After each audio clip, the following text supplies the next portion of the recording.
L'ancien champion Paul Elkarat a livré un avis tranché sur la longévité exceptionnelle d'Emilien dans les 12 coups de midi. Paul Elkarat est l'un des plus grands maîtres de midi. Le jeune homme porteur du syndrome d'Asperger, un trouble du spectre de l'autisme, s'est fait connaître en 2019 en participant 153 fois à l'émission Les 12 coups de midi sur TF1. Au terme de son parcours, Paul Elkarat est reparti avec la somme de 691 522 € de gains et de cadeaux confondus. Depuis le 1er septembre 2023, un nouveau candidat fait les beaux jours du jeu animé par Jean-Luc Reichmann.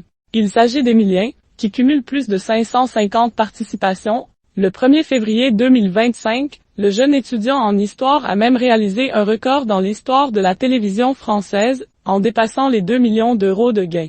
À ce jour, Emilien cumule près de 2,2 millions de gains sans compter les innombrables cadeaux.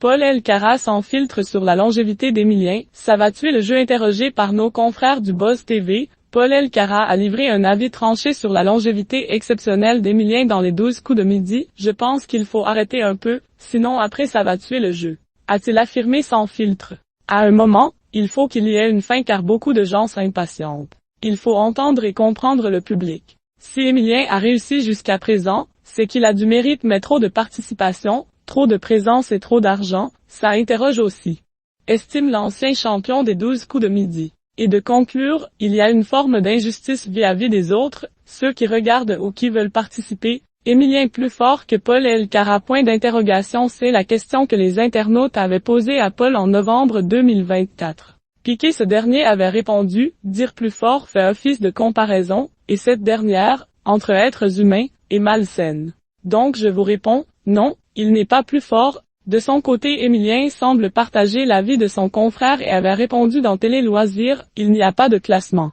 Chacun suit son aventure au moment où elle arrive. C'est une aventure qui est personnelle, a-t-il tenu à rappeler. Et de conclure, il n'y a pas à mettre qui que ce soit en opposition ou en comparaison.